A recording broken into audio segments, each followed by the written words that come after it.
Irmãos queridos, bom dia a todos. Graças a Deus por aqueles que ainda tiveram alguma reserva de gasolina no carro para poderem se dirigir à igreja. Eu temi estar hoje aqui pregando para uma igreja vazia.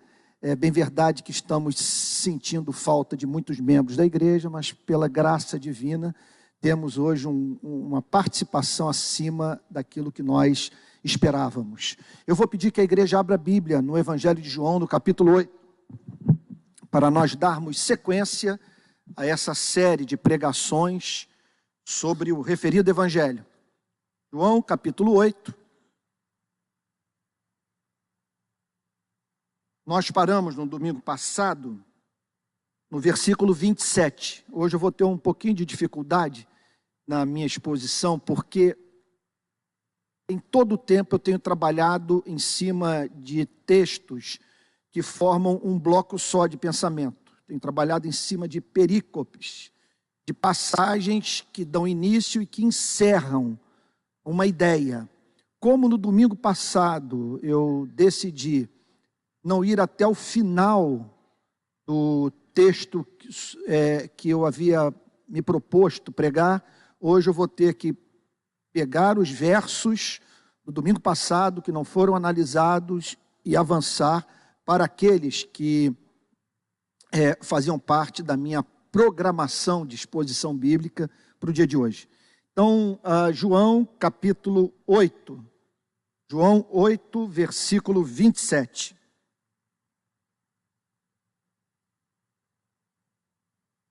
Eles, porém, não atinaram que lhes falava do Pai. Vamos orar?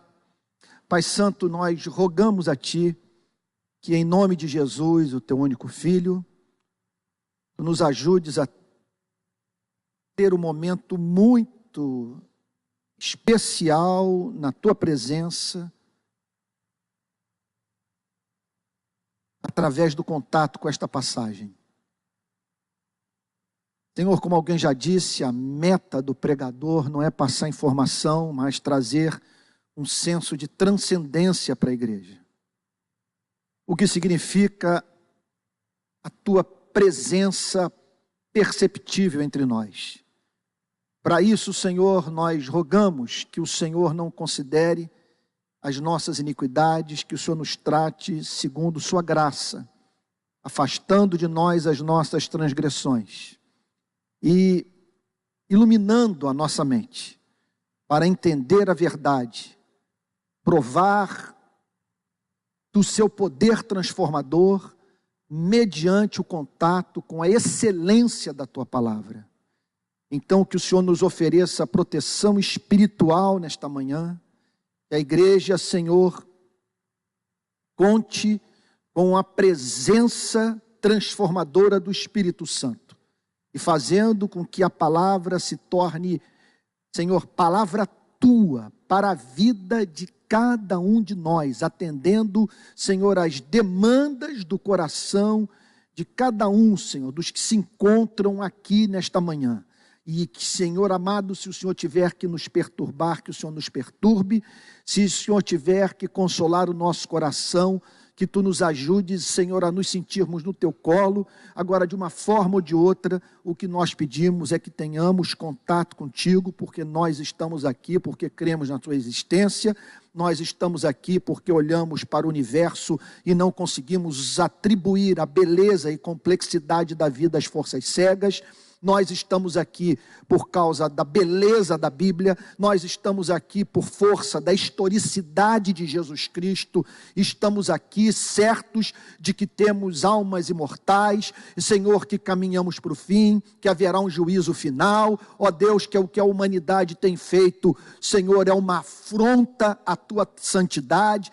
Tu haverás, portanto, de voltar na pessoa do Teu único Filho, ó Deus, para julgar os vivos e os mortos, e o Teu Evangelho nos chama para nós nos reconciliarmos contigo antes da chegada deste terrível dia, Senhor.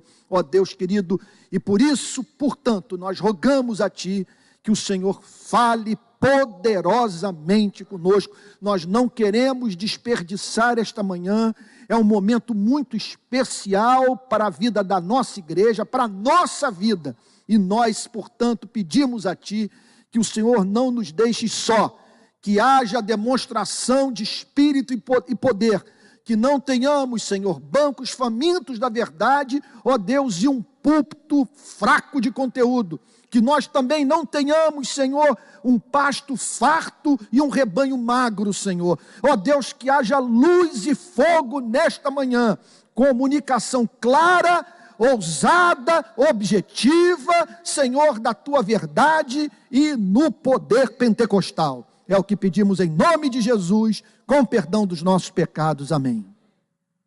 Amém.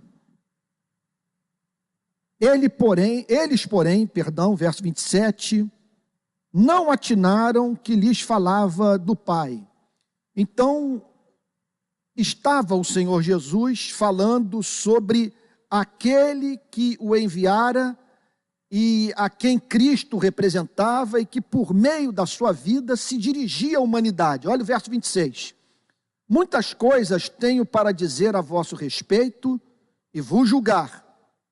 Porém, aquele que me enviou é verdadeiro, de modo que as coisas que dele tenho ouvido, essas digo ao mundo. Portanto, o Senhor Jesus estava absolutamente certo de que o Pai falava através dele. Essa era a sua obsessão, esse era o seu desejo. Daí, portanto, permitam-me fazer uma aplicação prática que eu já havia feito no domingo passado.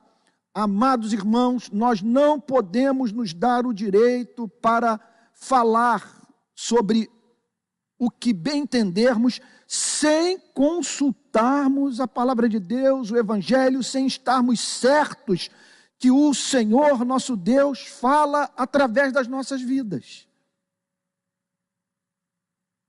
Pois bem, no verso 27, o Senhor Jesus percebe, seus discípulos também, veem com clareza que aqueles que ouviam a mensagem de Cristo não percebiam que o Senhor Jesus estava falando a respeito do Pai.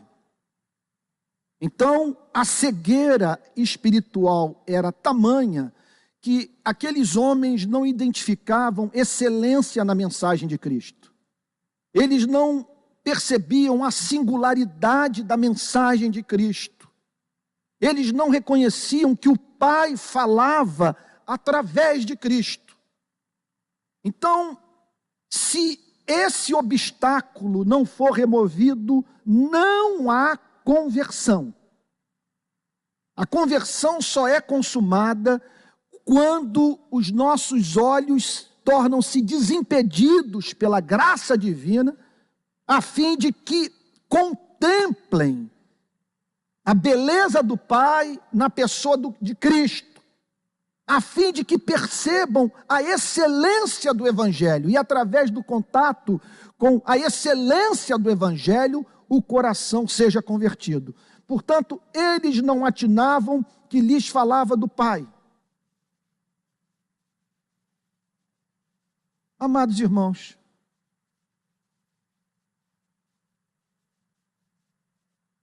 é muito frustrante, de certa forma,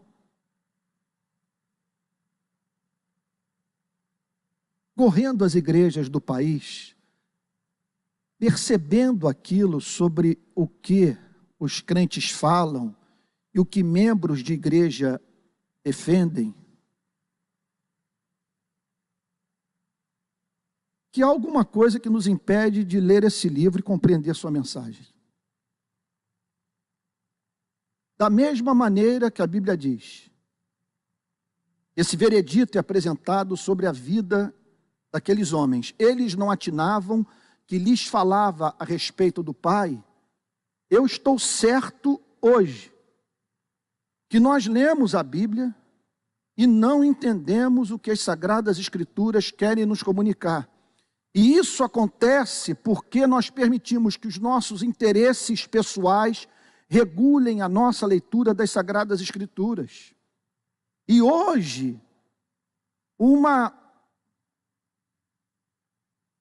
forte presença político-ideológica que tem levado crentes a seletivamente extraírem das Sagradas Escrituras textos fora do seu contexto e botando na boca de Deus o que Deus jamais falou.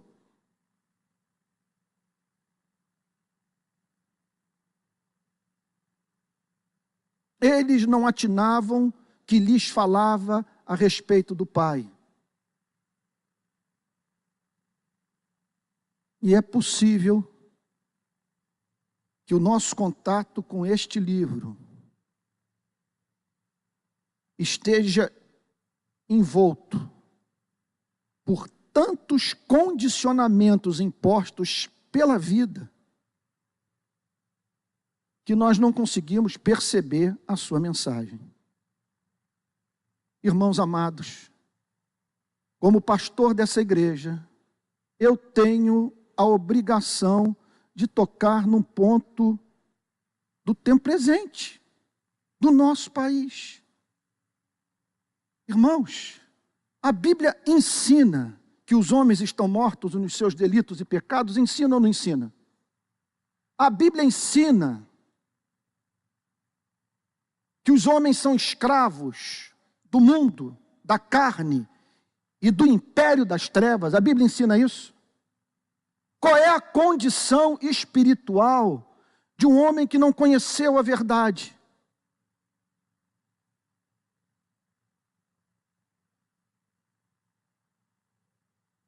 O que falar sobre os seus valores?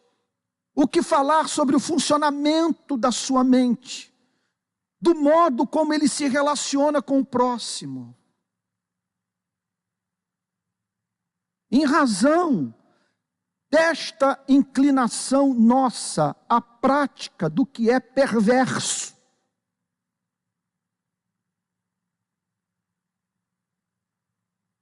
a sociedade, e isso se deve muito à influência do cristianismo, se organizou de uma determinada forma que nós não mantivéssemos uma relação ingênua uns com os outros, de maneira que criássemos mecanismos que nos protegessem daquilo que você é capaz de fazer comigo e que eu sou capaz de fazer contra você.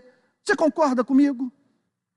Se o homem é assim, como que nós podemos defender a supressão dos nossos direitos democráticos e permitir que sejamos governados por filhos de Satanás sem que estes tenham freios, sem que possamos contraditá-los, sem que possamos nos insurgir contra eles?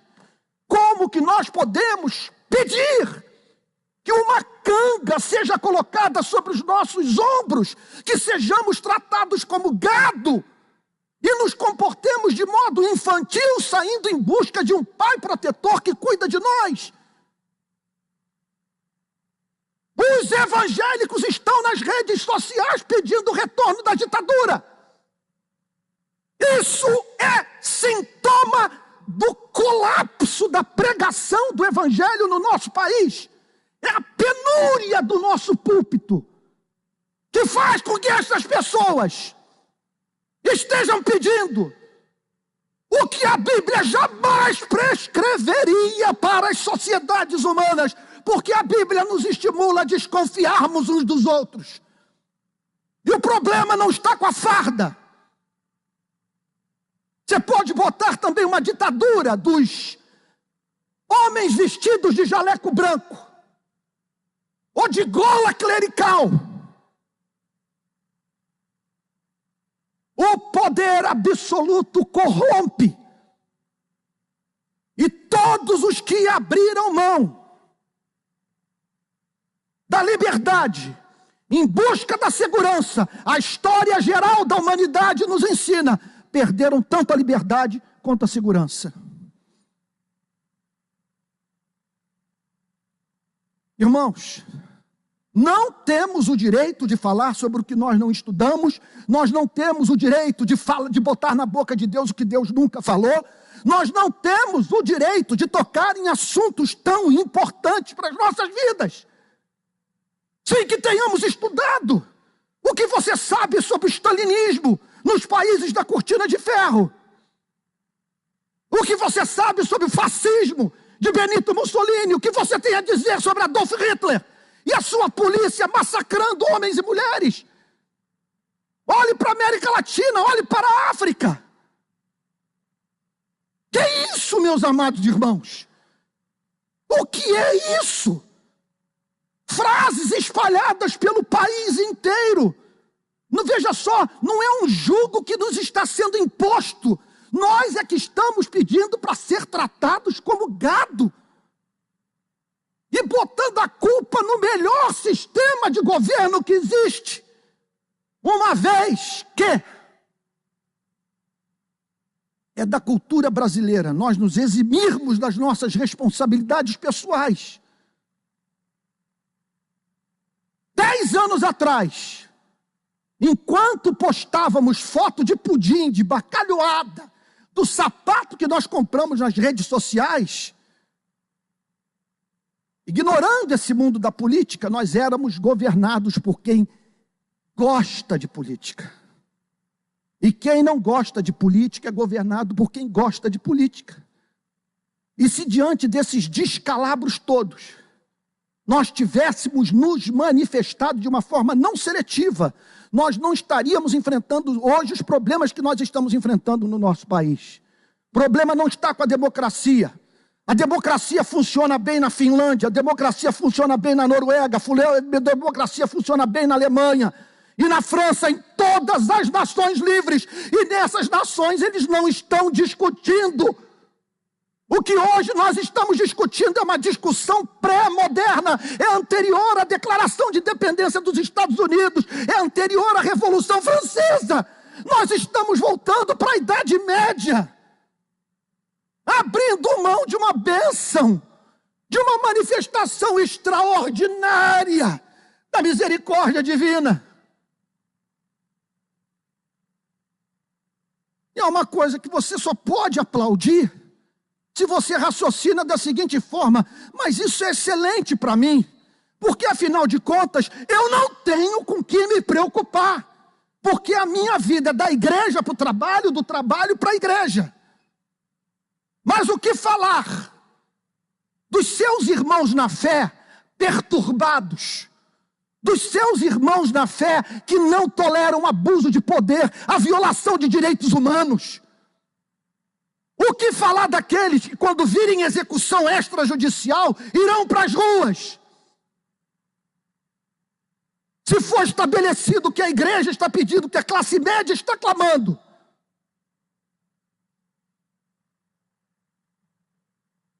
Fim do nosso direito de erguer a voz.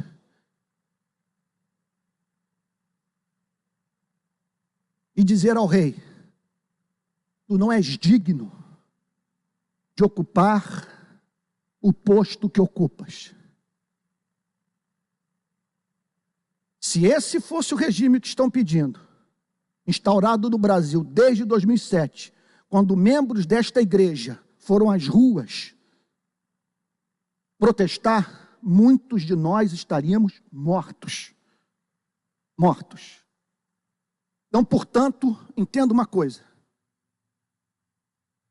Calvinista, como acredito que a maioria daqui somos, e essa é a regra de fé da Igreja Presbiteriana da Barra da Tijuca, na condição de homens e mulheres que acreditam que a raça humana caiu e que por isso nós precisamos de um Salvador, irmãos, é contradição nós lidarmos de modo ingênuo com a natureza humana, julgando, repito, que gola clerical, jaleco branco, toga preta ou farda santificam o homem.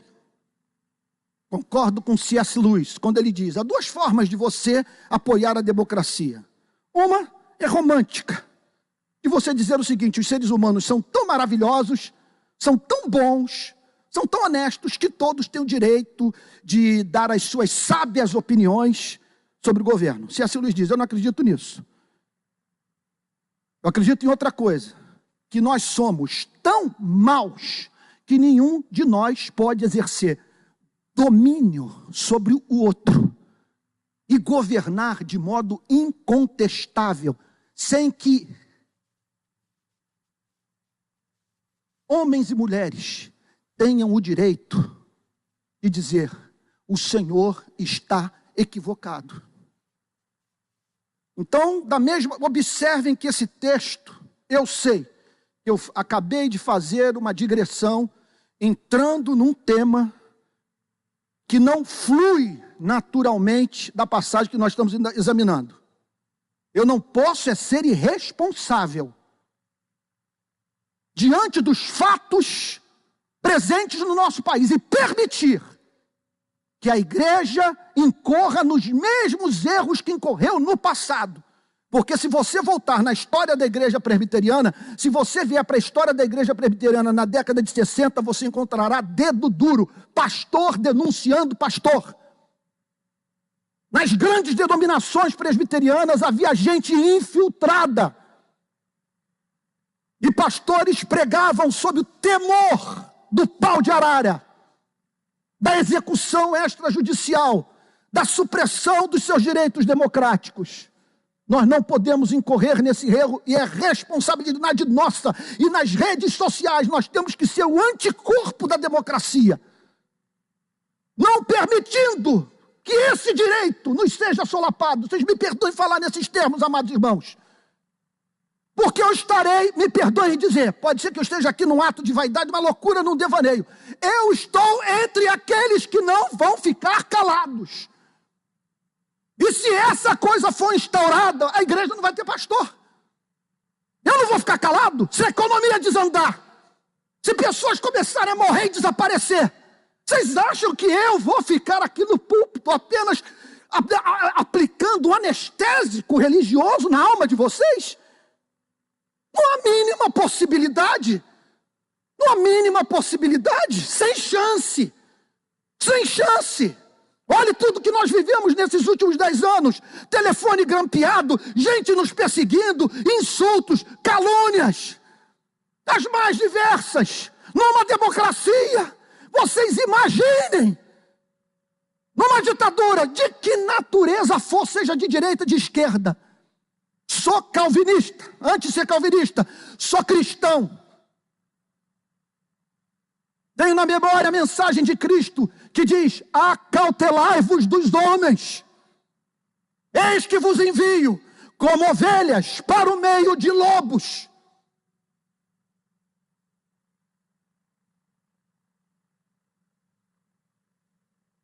Sinto-me perplexo. Sinto-me perplexo. E a frustração é imensa. De depois de 35 anos de evangelho, pregando o evangelho, eu dediquei minha vida a esta causa. E perceber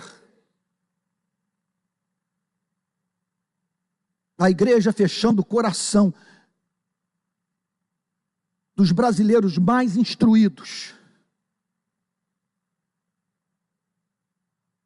dos brasileiros mais sensíveis, dos brasileiros mais democratas, para a própria pregação do evangelho, uma vez que nós estamos pedindo o que um crente jamais pode exigir. Disse-lhes, pois, Jesus, quando levantardes o Filho do Homem, quando vocês me matarem, quando vocês me crucificarem, porque sempre que aparece um Jesus Cristo numa sociedade, meus amados irmãos, é fácil conviver com Alberto Youssef, é fácil você viver com Fernandinho Beiramar, é uma maravilha você conviver com Carlinhos Cachoeira. O problema é que quando se manifesta um Jesus, ele serve de espelho para a sua e para a minha maldade. Isso nos leva à loucura, nos humilha, nos faz sentir envergonhados, mostra a nossa falência moral, e nós tratamos, portanto, de silenciá-lo, de crucificá-lo, de desconstruí-lo, de desqualificá-lo. E foi o que eles fizeram, porque Jesus batia no judaísmo do seu tempo, manhã, tarde e noite. Disse-lhes, pois, Jesus, quando levantardes o Filho do Homem, então sabereis que eu sou, e que nada faço por mim mesmo, mas falo como o Pai me ensinou.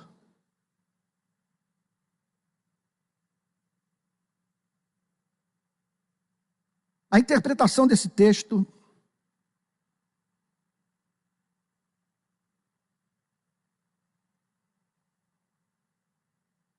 chega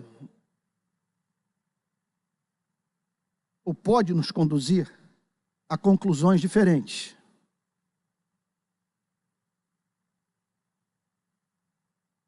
O que significaria isso? Que pessoas se converteriam no dia da crucificação de Cristo, ao verem o seu comportamento na cruz, seriam levadas a crer nele?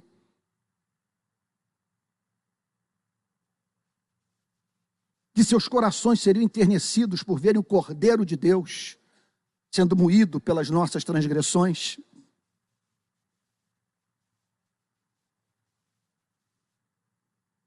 Muito provavelmente, o Senhor Jesus está falando nessa passagem sobre o que se iniciaria com a sua crucificação. Quando levantardes o Filho do Homem, quer dizer, vocês vão me botar no madeiro, vocês vão me expor, vocês vão me mobilizar, vocês vão me torturar, vocês colocarão nos meus lábios o que eu nunca ensinei, serei torturado sem direito de defesa, vocês prescreverão para mim a pena capital, vocês debocharão de mim, vocês colocarão uma coroa de espinho na minha cabeça, vocês colocarão nas minhas mãos um bambu e um ridículo manto vermelho para debocharem do que vocês chamam de suposta pretensão à realeza. Vocês vão cuspir no meu rosto. O pastor e o governador se unirão, o poder religioso e o poder político entrarão em conluio para dar cabo da minha vida.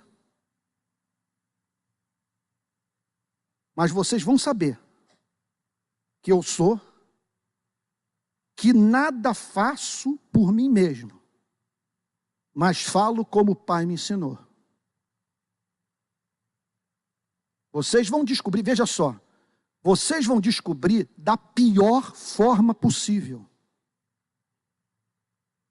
Porque o que Jesus está falando aqui é do que vai acontecer com homens não convertidos, que não se converterão nunca e que tramaram a sua morte. O que ele está declarando é que essas pessoas vão ter um dia o contato com a verdade. Elas verão a verdade, mas a verdade não as salvará. Elas não tirarão proveito nenhum deste conhecimento. O conhecimento será usado para condená-las. Que você não permita que esse livro se volte contra você. Que essa verdade não se transforme em verdade que o condene, que condene a você e condene a mim.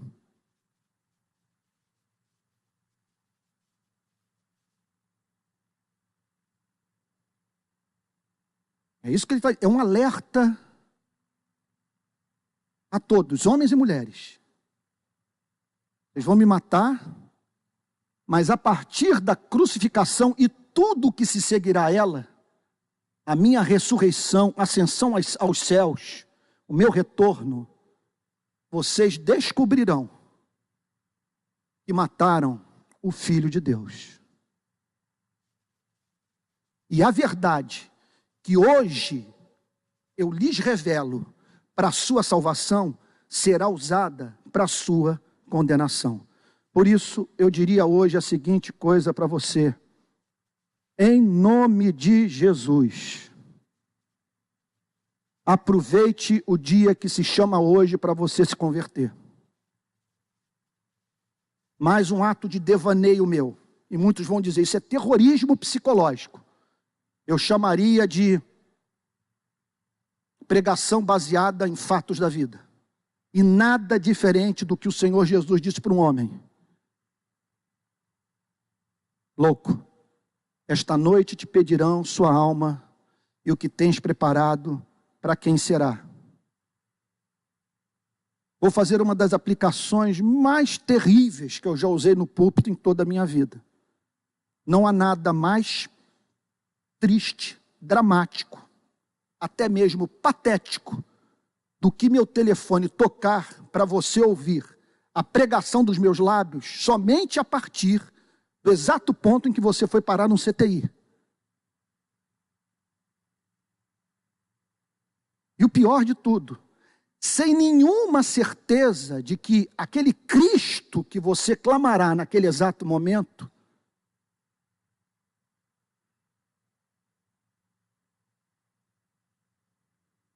atenderá a sua oração, porque pode ser, uma vez que o arrependimento não está em nossas mãos, é dom de Deus, que você clame por um Cristo que o tire da cama, mas não um Cristo que o salve dos seus pecados. Ah, pastor, o senhor está sendo terrível, eu não saí de casa para ouvir isso. Gente,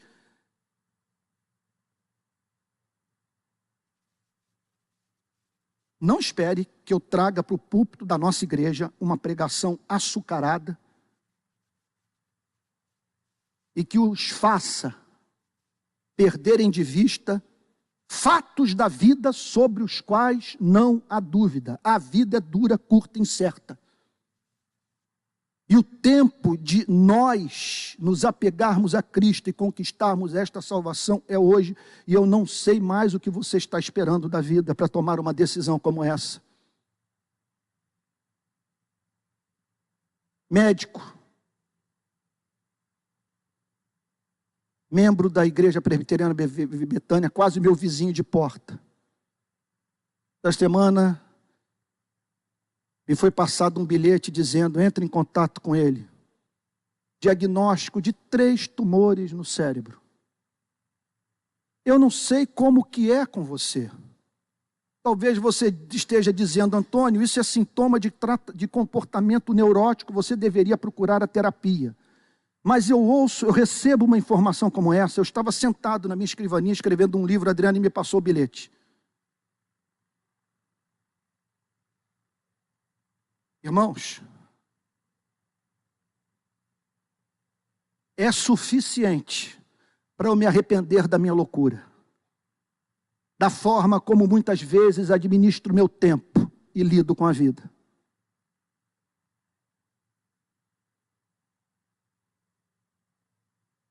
Aí talvez você esteja dizendo, Antônio, você não está sendo muito duro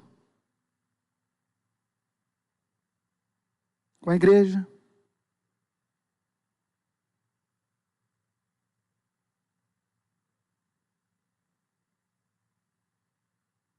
Olha, não tão duro quanto alguns médicos, pela graça de Deus, são duros comigo. São duros com você. Quando meu sogro médico vira-se para mim e diz a seguinte coisa, dos meus companheiros de turma, todos os que fumavam já morreram. Está sendo duro? Isso é falta de amor? E outro ponto que você não pode se esquecer. Não tenha como líquido e certo que todos os que vêm para um lugar como esse são convertidos.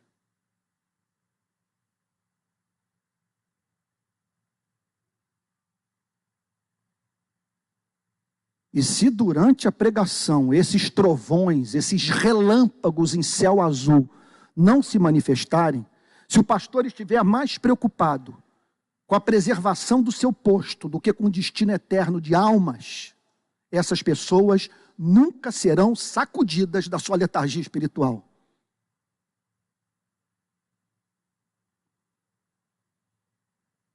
E aqui está o Senhor Jesus fazendo um alerta dramático. Vocês estão me matando. Vocês estão me chamando de falso profeta. Vocês estão dizendo que eu sou samaritano. E que o diabo fala através de mim. Vocês vão me moer. Vocês vão me botar no madeiro. Mas a partir daquele dia, vocês se aproximarão da verdade. Mas não para a verdade os salvar, mas para convencê-los da sua insensatez. Aquele que me enviou, essa é uma das passagens mais lindas da Bíblia. Aquele que me enviou está comigo. E você possa dizer isso todos os dias da sua vida. Aquele que me enviou está comigo.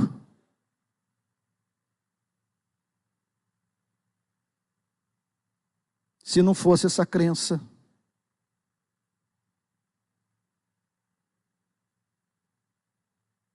eu não teria vivido as experiências que eu vivi nos últimos anos nas favelas do Rio de Janeiro. Aquele que me enviou está comigo. Quando eu me encontrava no coração de uma favela, com aquelas máquinas contando os milhares de reais, cercado de homens armados até os dentes, dizendo para o dono do morro: você está em pecado, vendendo morte. E eu não posso fechar esse negócio que você está me propondo. Aliás, eu não deveria nem estar aqui conversando com você.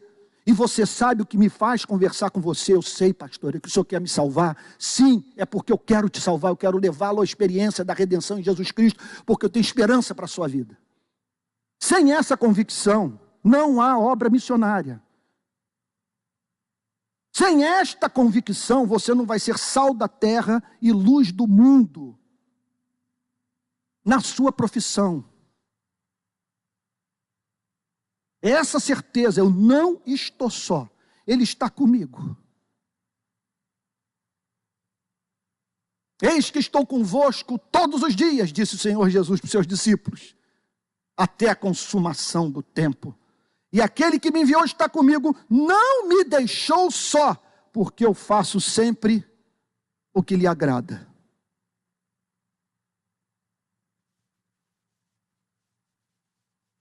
Só Cristo pôde dizer isso. Este sim, está em condição de exercer governo sobre as nossas vidas.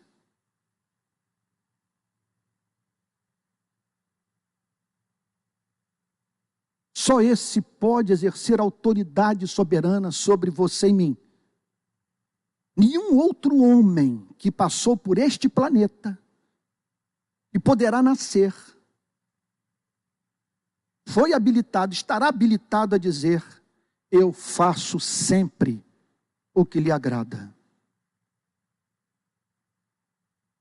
Quando eu oro, a minha oração é um monólogo, porque eu estou tão identificado com a vontade do Pai,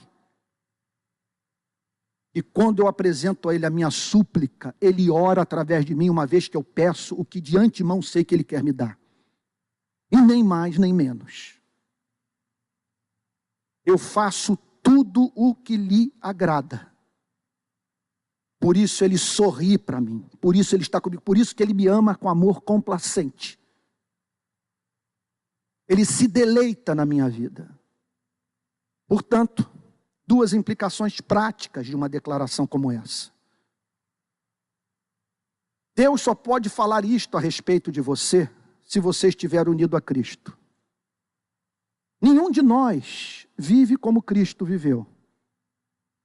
Mas a Bíblia diz que quando nós nos reconciliamos com Deus através de Cristo, somos tornados um com o Senhor Jesus. E quando o Pai nos vê, Ele nos enxerga cobertos pelo manto de Cristo, pela justiça de Cristo, com a marca do sangue de Cristo na sua e na minha vida. Agora, é bem verdade que de modo, ainda que imperfeito, nós podemos, em alguma extensão, viver o que Cristo descreve nesse verso 29. Aquele que me enviou está comigo, não me deixou só, porque eu faço sempre o que lhe agrada. Portanto, o seu e o meu chamado, esse é o ponto de partida. Isso aqui é o fundamento de todo o processo decisório, de todas as escolhas que nós fazemos nesse planeta. É buscar de antemão fazer a vontade do Pai. Viver para fazer o Pai, repito, sorrir.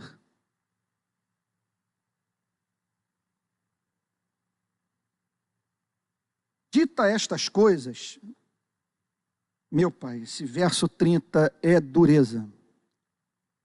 Muitos creram nele. Vejam só. Naquele momento, pessoas passaram a pensar na possibilidade de estarem diante do Messias. Muitos creram nele, muitos pararam para ouvi-lo. Muitos começaram a considerar a mensagem de Cristo. Muitos creram nele. Nós aqui estamos diante de um dos temas mais difíceis das Sagradas Escrituras, que é o tema da fé temporária. Poderíamos chamar também a fé dos demônios. A fé dos não regenerados. De gente cuja fé é de curta duração. De gente cuja fé não tem suas raízes num coração santificado pelo Espírito Santo. Por que eu digo que esses que creram não se converteram? Em razão de tudo que vem adiante. Em razão de tudo que o capítulo 8 vai declarar sobre estas mesmas pessoas. Em razão dos versos 31 e 32. Olha o que Jesus diz.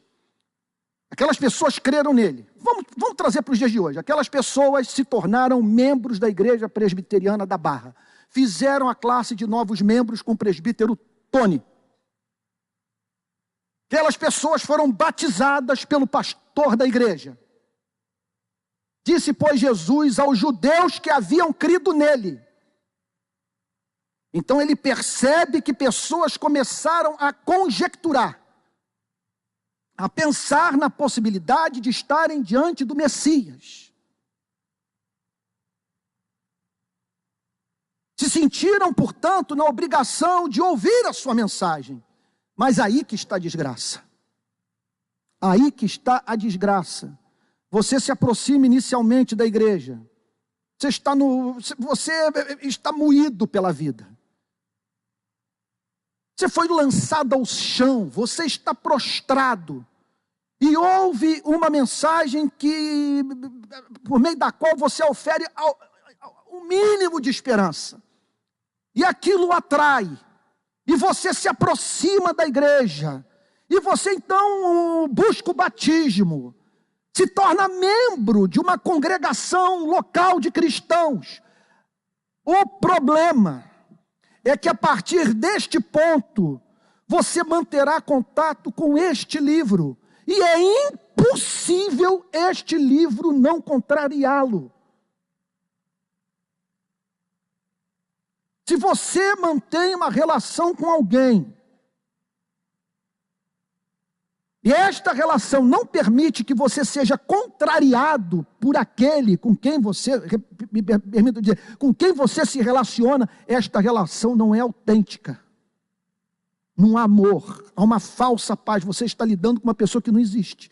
Mas lidar com Deus real é lidar com um ser que tem algumas coisas a lhe dizer, e muito do que ele tem a lhe dizer haverá de contrariá-lo.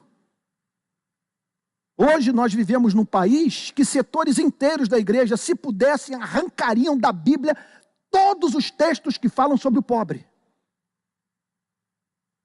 Porque a Bíblia vai de encontro aos seus interesses, porque a Bíblia fala sobre esmola. A Bíblia fala sobre você parar no caminho de Jerusalém para Jericó e socorrer o semi-morto. E a Bíblia declara que os 2 homens que passaram pelo semi-morto, vindo do templo, e ignoraram a sua dor, eram justamente o presbítero e o pastor e o diácono, o pastor e o padre. É por isso, gente, que eu tenho que falar nesses termos. Talvez você esteja dizendo, mas Antônio, tanto trabalho para as pessoas virem à igreja, e depois que elas vêm, você usa de uma mensagem que as maltrata, como se você estivesse insatisfeito com a presença dela. Eu dou glória a Deus pela presença de cada um. O que eu não sou é romântico de achar que o mundo não entra por essas paredes, que o mundo não está aqui. Como que eu vou acreditar que todos os que estão aqui são convertidos? Quando que eu vou acreditar que todos aqui amam o mesmo Cristo que eu amo? Me permitam falar nesses termos. Não há mínima dúvida que nós podemos pegar o nome de Jesus, esvaziá-lo do seu conteúdo e passar a adorar um ídolo chamado Jesus Cristo. E aqui está o Senhor Jesus dizendo aos judeus que haviam crido nele: e pode ser que ele seja o Messias. Olha a forma como ele está falando. O problema é que mais adiante eles perceberiam que o Senhor Jesus tinha acusações sérias a fazer sobre suas vidas. E dizer o seguinte: vocês são judeus, vocês frequentam sinagoga, vocês adoram no templo, mas não se converteram ainda. Tudo começa nessa declaração, vejam só. Disse, pois, Jesus aos judeus que haviam crido nele: se vós permanecerdes na minha palavra, sois verdadeiramente os meus discípulos. Com isso ele está querendo dizer o seguinte, que esta fé pode ser uma fé temporária. Você crê enquanto isto lhe é interessante. A partir do momento que surge uma amante na sua vida, a partir do momento que você tem que pagar um alto preço pela fidelidade a Cristo, no local onde você trabalha, a partir do momento que o cristianismo se insurge contra o seu pensamento ideológico, você não permanece em Cristo. Talvez por medo do inferno, você não tome a decisão de romper totalmente com Cristo. Só que o Cristo com o qual você passa a se relacionar é uma figura tão esquálida, tão anêmica, tão sem fibra, um Cristo que não perturba, um Cristo que não mexe com o status quo, um Cristo que só afaga o seu ego e que não o chama para ser santo e para reproduzir a vida dele nesse planeta. E reproduzir a vida dele neste planeta significa você ser objeto de ódio. Pessoas vão odiá-lo.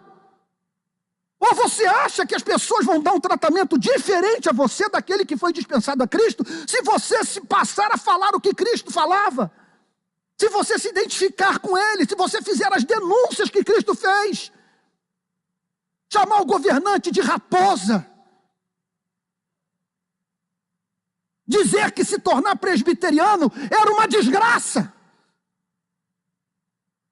O pastor presbiteriano trabalha duro para levar as pessoas para a igreja, e depois que elas se tornam presbiterianas, elas se transformam em 2 vezes mais servas do diabo do que eram antes de se converterem. Está isso na Bíblia. Jesus falou isso com muito, por isso que ele foi crucificado. As autoridades judaicas o odiavam em razão dessa franqueza. Como é que esse rapaz que vem de Nazaré, esse garoto, ousa falar essas coisas? Ai de vós, escribas e fariseus hipócritas, ele dizia. Então observem, se vós permanecerdes na minha palavra, o que é permanecer na palavra? É obedecer a palavra. É esse livro pautar a sua vida. É esse livro contrariar, é esse livro perturbar, é esse livro fazer com que você reveja a relação com esse planeta. Se vós permanecerdes na minha palavra, sois verdadeiramente meus discípulos. Na minha palavra. Não está dizendo em você ser adepto de uma tradição de espiritualidade qualquer. Não está dizendo de você ser membro de uma denominação. Não está falando de você ser religioso. Não está falando, sabe, nem mesmo em você crer em Deus. Ele está dizendo, se você permanecer na palavra dele, permanecer na palavra dele é pedreira. Exceto se você tiver passado pela experiência de novo nascimento, que habilita o crente a dizer, ó quanto amo a tua lei. E viver a experiência que Jacó viveu com Raquel, que serviu a Labão 7 anos por causa de Raquel, e aqueles anos foram como poucos anos pelo muito que ele amava Raquel. Mas sem este amor, dar o outro lado do rosto, amar inimigo, orar por aquele que o persegue,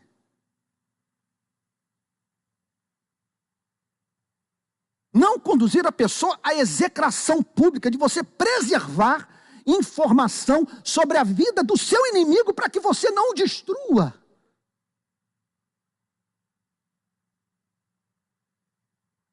Dá dinheiro. Dá dinheiro.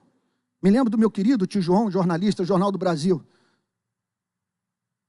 Falava, tio, ele fez isso, eu, às vezes tentando inocentar alguém, tio, ele fez isso porque era pobre, porque era ele. Meu tio falava, Antônio Carlos,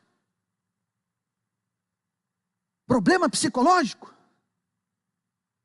Vem cá, me diz uma coisa. Ele rasga dinheiro? Fala, não, tio. Não, pior ainda, ele dá dinheiro que ele achava, meu tio. E o ápice da loucura, porque é uma coisa tão contrária à natureza humana, é dar dinheiro.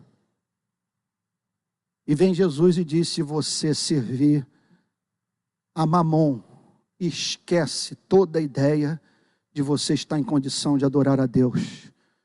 Porque um coração puro tem só um desejo, tem um só Senhor, tem uma só paixão, tem uma única pérola de grande valor, e esse Deus é ciumento e não aceita, não tolera amante.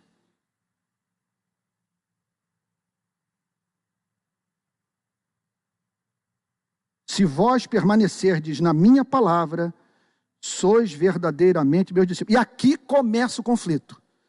Eu vou parar aqui nesse verso 32, tá bom, gente? Vou parar no verso 32. Aqui, os que creram começam a se afastar e desejar a morte de Cristo. Nos próximos domingos, vocês constatarão isto. Vocês verão isso com muita clareza no exame do capítulo 8 do Evangelho de João. Mas aqui vem a primeira ofensa. Aqui vem o primeiro golpe.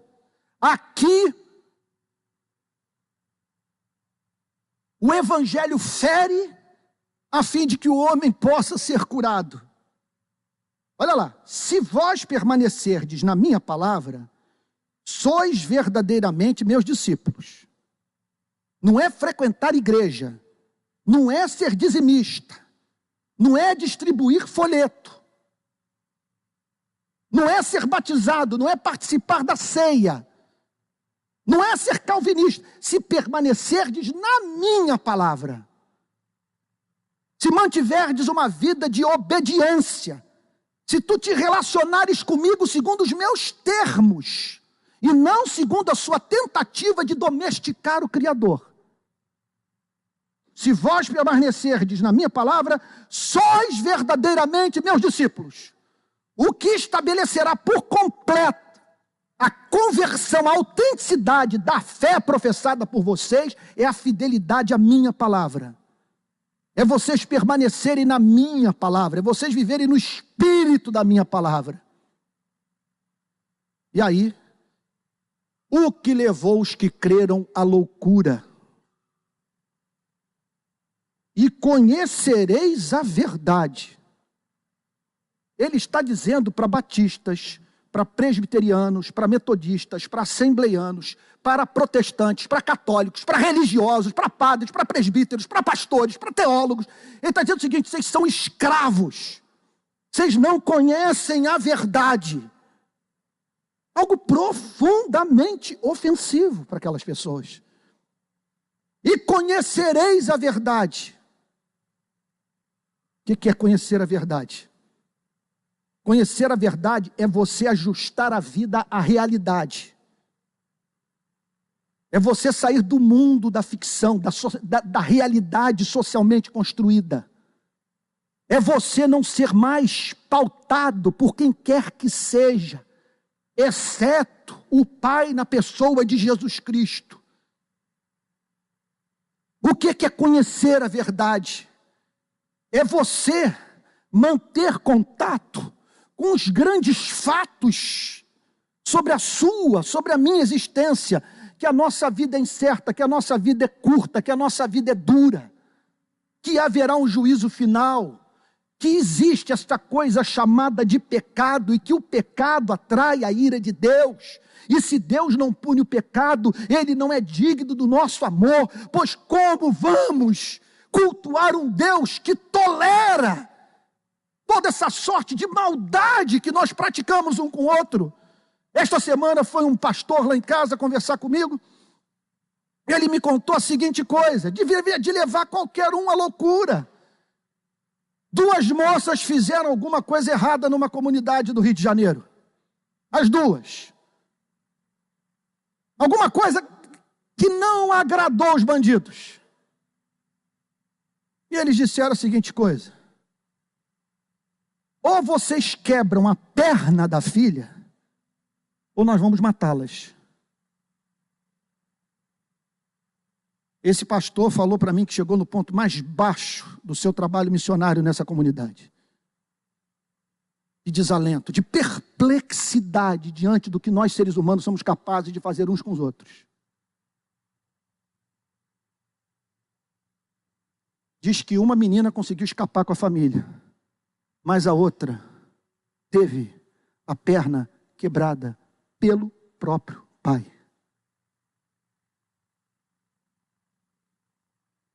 Aí você quer que eu venha para o púlpito para dizer que tudo está bem com a humanidade, que nós somos apenas infelizes, que precisam encontrar felicidade em Deus? Não. Eu venho para cá pressupondo que nós somos criminosos que precisam de redenção.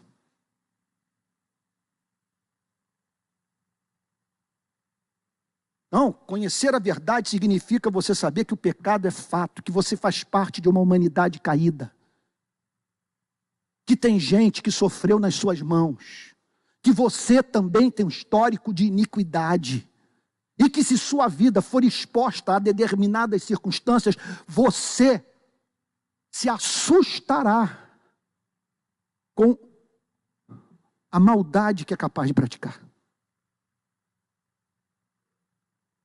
O que é conhecer a verdade? É saber que Deus enviou Jesus Cristo para a nossa redenção. Que em Jesus Cristo nós temos perdão perfeito, perdão eterno. Que o seu sacrifício, por ter sido o sacrifício do Filho de Deus, é capaz de cobrir todos os nossos débitos. O que é conhecer a verdade? É você ter posse dessa informação, de toda a hipocrisia da religião, de toda a maldade da sociedade como um todo. Você tomar consciência do fato de que Deus amou o mundo de tal maneira que deu seu Filho unigênito, para que todo aquele que nele crê não pereça, mas tenha vida eterna. Que Deus espera de você um sinto muito, e que se você se arrepender, você receberá o abraço de Deus, e será a habitação do Espírito Santo, e começará, portanto, a viver esta vida de discipulado, mediante a qual, gradativamente, você aprenderá com Cristo, pelo Evangelho, no poder do Espírito Santo, para a glória do Pai, a amar. Amar. E ser um Cristo para o próximo. E conhecereis a verdade, e a verdade vos libertará. Vocês conseguem imaginar condição mais abjeta do que a escravidão?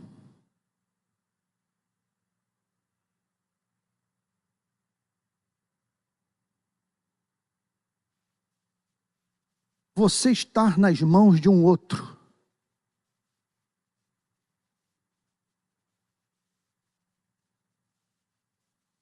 Você ter desenvolvido uma falsa consciência.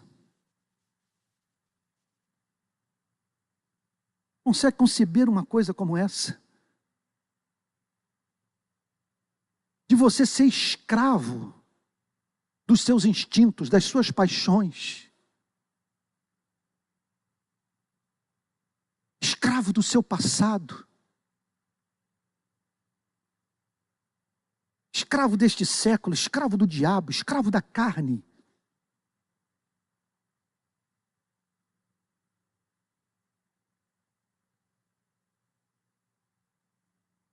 O que significa, portanto, à luz dessa passagem, ser escravo?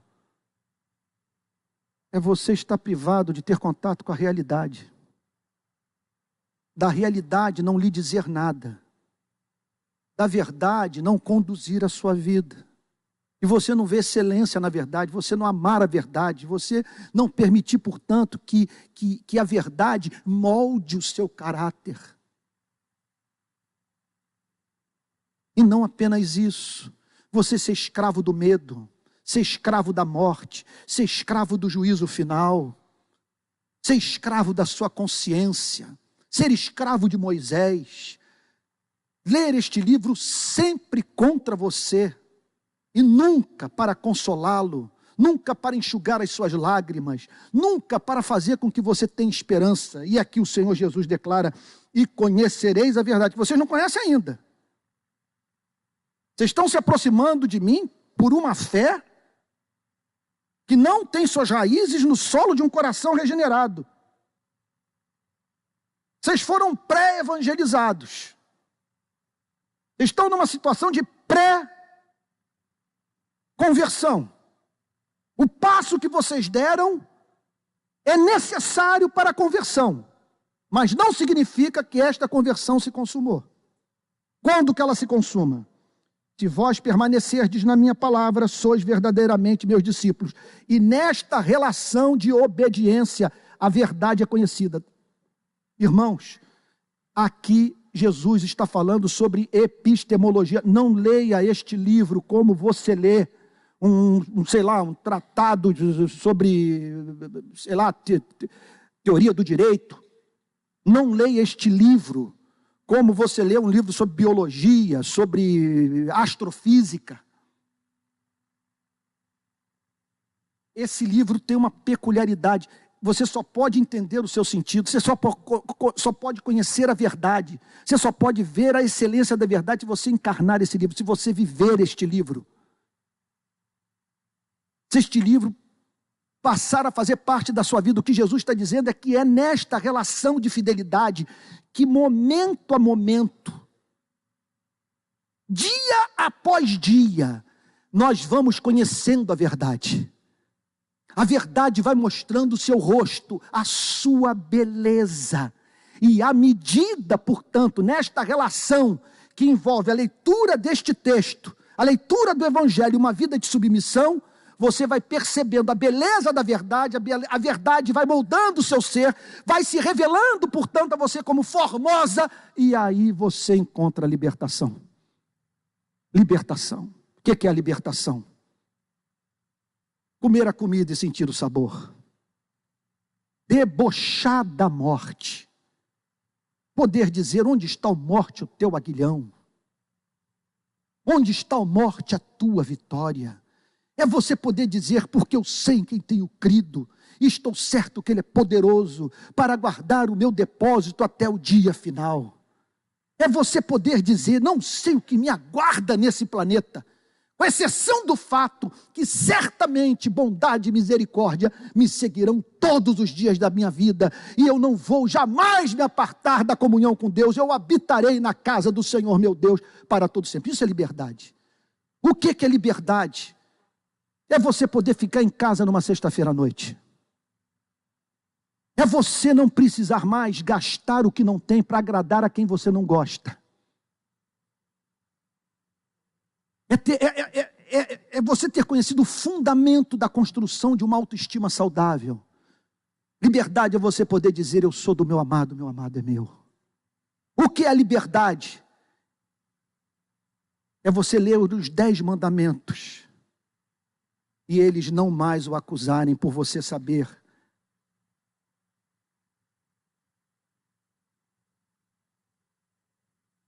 que a lei se cumpriu em Cristo.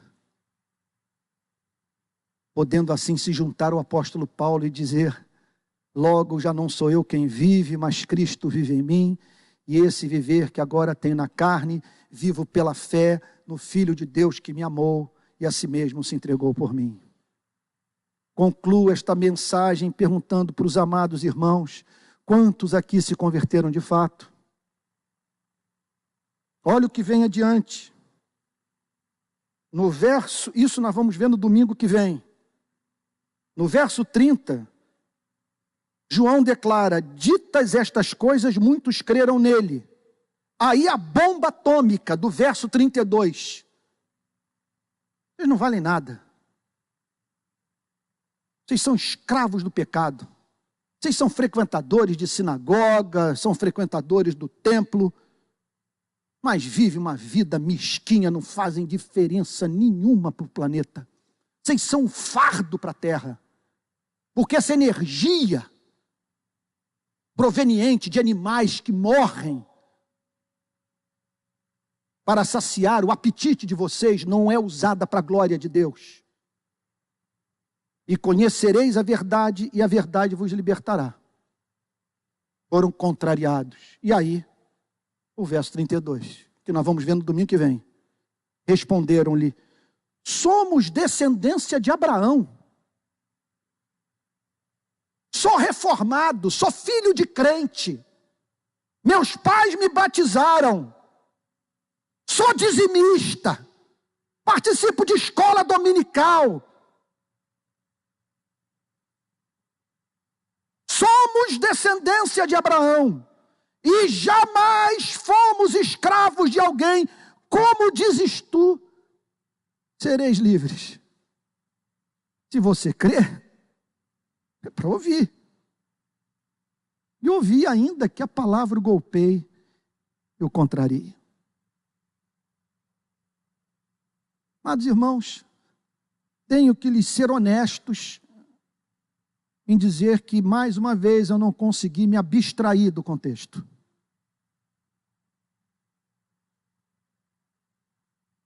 Nesse exato momento, eu estou escrevendo um livro que será lançado em fevereiro do ano que vem pela editora Mundo Cristão.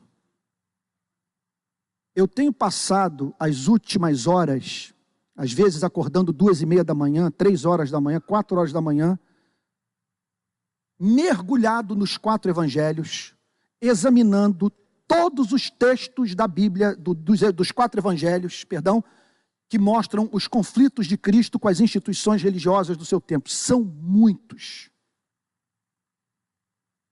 Eu estou chocado. A conclusão que eu cheguei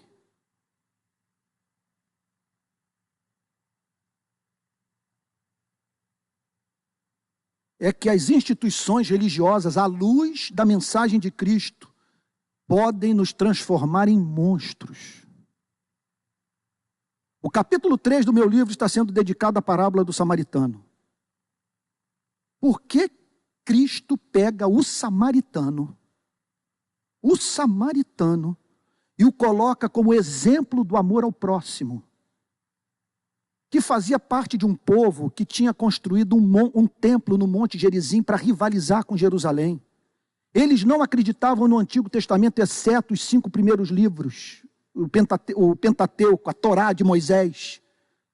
Entre os séculos 6 e 9 da era cristã, eles pegaram ossos humanos e espalharam pelo templo de Jerusalém para profaná-lo, despertando a ira dos judeus. Os judeus odiavam tanto os samaritanos que julgaram insultar Jesus, dizendo: tu és samaritano e habitação de Belzebu. Era um insulto, tu és samaritano. Aí Jesus põe esse homem, esse samaritano, esse personagem de ficção, como a referência do amor ao próximo, e diz que o sacerdote, o levita, viram um homem semi-morto e passaram de largo. É escancarada a intenção de dizer: tomem cuidado com religião, tomem cuidado comigo, tomem cuidado com os presbíteros da igreja, com os diáconos, com a igreja presbiteriana da Barra da Tijuca, com a igreja presbiteriana do Brasil, tomem cuidado com o protestantismo, porque isto aqui tem potencial de nos levar à loucura, exceto se esse livro for proclamado, se esse livro for exposto, se esta igreja se permitir passar regularmente, corajosamente, de modo transparente, por reformas que tenham como referência o ideal de Deus para a vida do seu povo. Então, lendo essas passagens, aí tomo consciência do comportamento de um membro ou outro da nossa igreja. E digo: mas ele me ouve há anos, como pode fazer isso?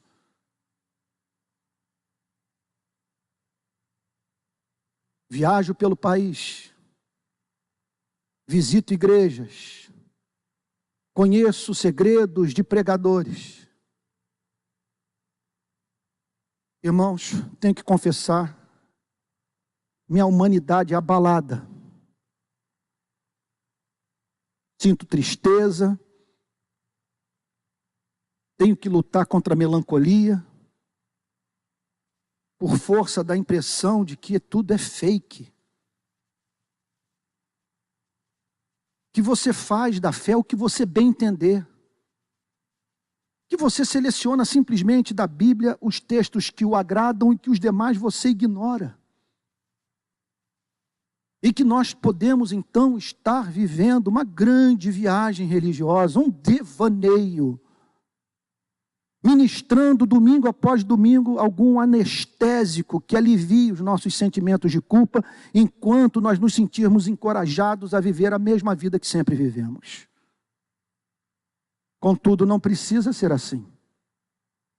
Contudo, pode ser diferente, porque o Senhor Jesus declarou no Sermão da Montanha que nós podemos ser uma cidade edificada do monte, e da nossa vida ser tão bela, do incrédulo ter que olhar para nós e dar glória ao nosso Pai que está nos céus. Agora, quando que a igreja chega a um ponto como esse? Quando a igreja tem maturidade. Quando o pastor sai da sua casa e vem para o templo, sem ter medo de perder membros por ter ele, o pastor, ficado do lado da verdade. E quando você sai da sua casa, se dirige para um lugar como esse, dizendo: eu não sei o que me aguarda hoje. Não sei o que a Bíblia fará comigo. Uma coisa eu sei: junto-me a Samuel e oro ao meu Deus. Fala, que o teu servo ouve.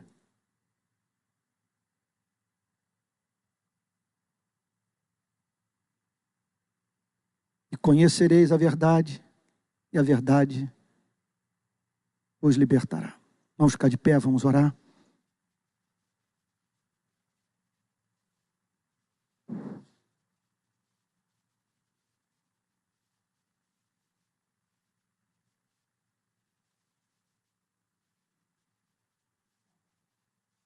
Pai Santo,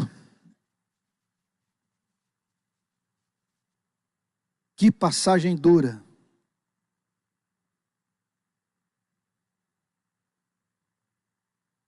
Pessoas creram e, em vez do Senhor Jesus abraçá-las, saudá-las, parabenizá-las, vira-se para elas e diz: e permanecerdes na minha palavra, sois verdadeiramente meus discípulos. E aí sim,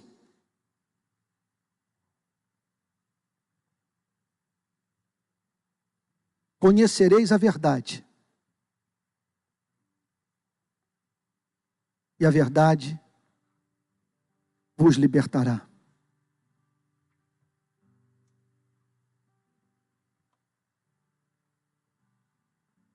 Senhor amado, em nome de Jesus, Santifica a nossa igreja. Em dias tão confusos como esse, sejamos a voz do bom senso, do equilíbrio, da verdade, e que o Senhor livre a sua igreja de lá na frente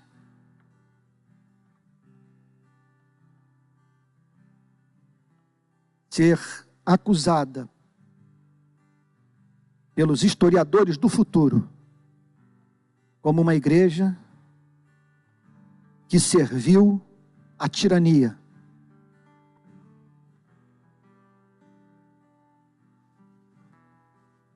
Ajudou a formar o caos e que se acovardou.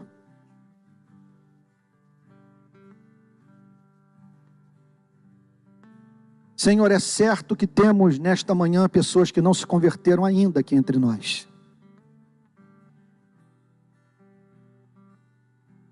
Que tal como aqueles judeus que não atinaram para o que Cristo queria lhes ensinar, também hoje, Senhor, leem seletivamente a Tua palavra. E até mesmo usam a Bíblia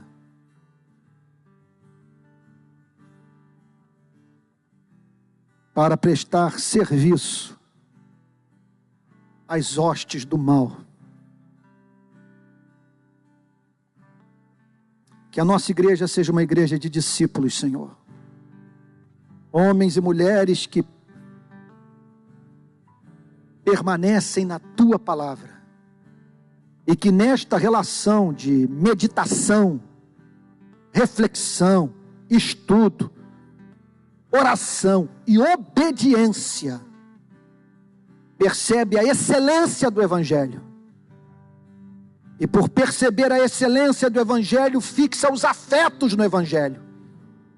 E por fixar os afetos no Evangelho, prova do poder do Evangelho. E por provar do poder do Evangelho, vive em liberdade para a glória de Deus.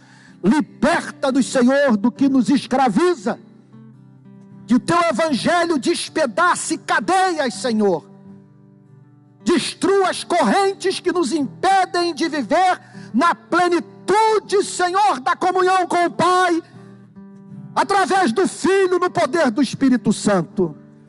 E se há algum religioso aqui, nesta manhã, precisando de salvação, que hoje seja o dia da redenção. Que hoje seja o dia do novo nascimento, Senhor. Ó Deus, nós queremos o Evangelho que nos torne doces. Nós queremos o Evangelho que nos torne amorosos, misericordiosos. Nós queremos o Evangelho que nos faça parecidos com Cristo. O Evangelho que comunica o Teu perdão gratuito. O Evangelho que silencia Moisés. O Evangelho que tira os olhos do pecador do Monte Sinai e o faz ver o menino mamando no seio de Maria.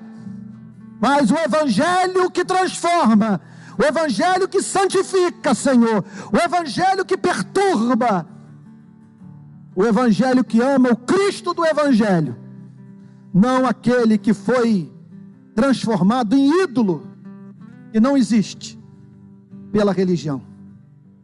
Faz assim, Senhor, o que pedimos em nome de Jesus, com o perdão dos nossos pecados. Amém.